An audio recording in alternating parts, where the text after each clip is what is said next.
Hi everyone, welcome to query. Start करते हैं आज की important news short. Hurun global unicorn index 2022 के अनुसार इंडिया ने चाइना को बीट किया है। 2022 के फर्स्ट हाफ में जितने भी नए यूनिकॉर्न बने हैं उसमें इंडिया ने चाइना को बीट किया है। 254 नए यूनिकॉर्न बने हैं ग्लोबली। 254 नए यूनिकॉर्न ऐड हुए हैं 2022 के फर्स्ट हाफ में। इंडिया 68 यूनिकॉर्न के साथ टॉप 3 स्पॉट पे, मतलब टॉप 3 में मजबूती के साथ रहा और ये लेड किया गया बायजूस के द्वारा, जिसकी वर्थ है $22 बिलियन, फॉलोड बाय स्वेगी जिसकी वर्थ है $11 बिलियन और ड्रीम 11 जिसकी वर्थ है $8 बिलियन। 56 यूनिकॉर्न्स स्टार्ट किए गए थे इंडिया के बाहर और ये इंडियन को फाउंडर्स ने ही स्टार्ट किया था। 56 unicorns were started outside India by Indian cofounders. 124 unicorns were founded by Indians. 124 unicorn जो इंडियन के द्वारा फाउंड किए गए हैं। टोटल ये है अराउंड द वर्ल्ड, मतलब वर्ल्ड में 124 यूनिकॉर्न्स है जो कि इंडियंस द्वारा फाउंड किए गए हैं, ठीक है, वर्ल्ड में। और इंडिया के बाहर देखो तो 56 यूनिकॉर्न्स इंडियन को फाउंडर्स द्वारा फाउंड किए गए हैं।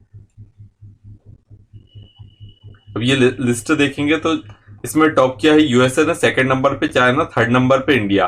तो इंडिया ने जो नए यूनिकॉर्न्स ऐड किए हैं फर्स्ट हाफ में 2022 के फर्स्ट हाफ में वो 14 ऐड किए हैं, ठीक है। और चाइना ने कितने ऐड किए? +11, मतलब चाइना ने कम ऐड किए हैं, इंडिया ने ज्यादा। इसलिए ये न्यूज आई है कि इंडिया ने बीट किया है चाइना को, ठीक है, नए यूनिकॉर्न्स ऐड करने में।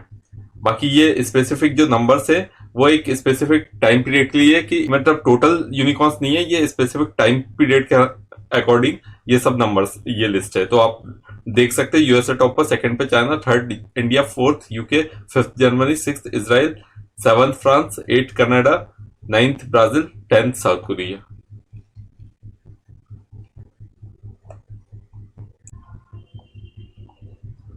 प्रधानमंत्री नरेंद्र मोदी जी ने नेताजी सुभाष चंद्र बोस की प्रतिमा का आवरण किया न्यू दिल्ली में।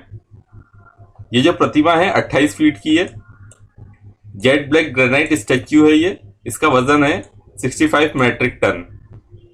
प्रधानमंत्री मोदी जी कर्तव्य पथ का भी उद्घाटन करेंगे।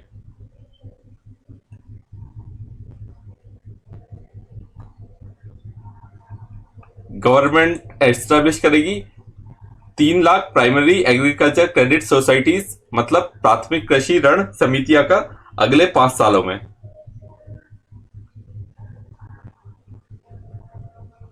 अमित शाह जो कि union home and corporation minister है, उन्होंने बताया कि 65,000 active primary agriculture credit societies है कंट्री में।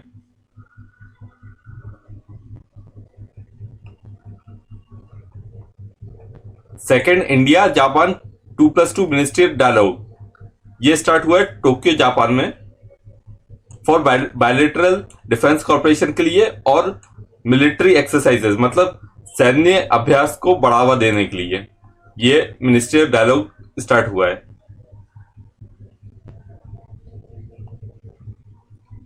गवर्नमेंट सेटअप करेगा 300 कार्गो टर्मिनल्स प्रधानमंत्री गति शक्ति फ्रेमवर्क के अंतर्गत अगले 4 से 5 सालों में। इससे क्या होगा? लॉजिस्टिक लागत जो है वो कम होगी, ज्यादा अंतर से, ह्यूज मार्जिन से लॉजिस्टिक कॉस्ट कम होगी और रेलवे में ज्यादा कार्गो अट्रैक्ट किए जाएंगे। विलियम रूटो ये केन्या के डेप्यूटी प्रेसिडेंट है, जो कि अब 5th प्रेसिडेंट ऑफ केन्या बन गए हैं, है ना, केन्या के 5th प्रेसिडेंट बन गए हैं और इन्होंने बीट किया है रेला ओडिंगा को। और सक्सीड किया है इन्होंने उरुहु किनियाता को जो कि केन्या के 4th प्रेसिडेंट रह चुके हैं।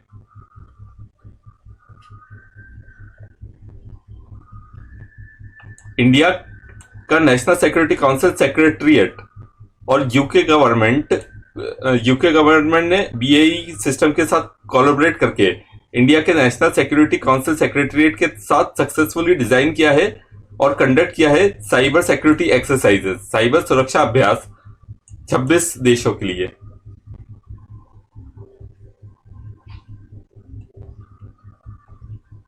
राजकुमार रंजन सिंह, ये minister of state for external affairs and education है, ये इनॉग्रेट करेंगे future ready education summit.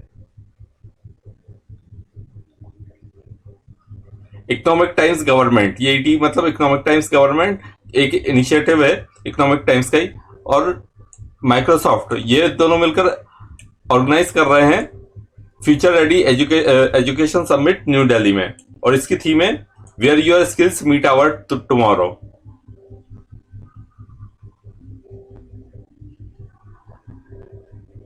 Sanjay Kumar Verma, जो कि जापान में इंडिया के राजदूत हैं, ambassador of India to Japan, ये अपॉइंट किए गए हैं next high commissioner of India to Canada में।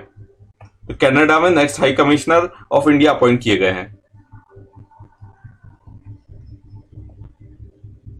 अमित कुमार, ये कंसुलेट जनरल ऑफ इंडिया है शिकागो में, और ये अपॉइंट किए गए हैं next ambassador of India to Republic of Korea. Republic of Korea में next ambassador of India appoint किए गए हैं।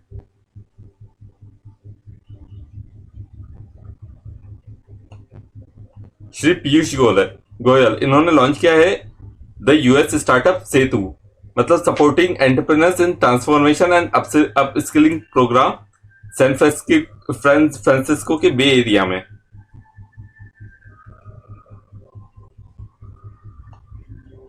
ये जो इनिशिएटिव है ये कनेक्ट करेगा startups in India to US based investors and startup ecosystem leaders with mentorship and assistance अलग अलग एरियाज में, जैसे कि funding, market access and commercialisation.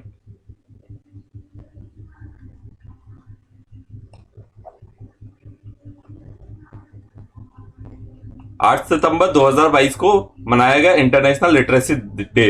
इसकी थीम रही ट्रांसफॉर्मिंग लिटरेसी लर्निंग स्पेसेस। तो ये था आज के इंपॉर्टेंट न्यूज शॉट। वीडियो को रिवाइज कीजिएगा, शेयर कीजिएगा। Thank you.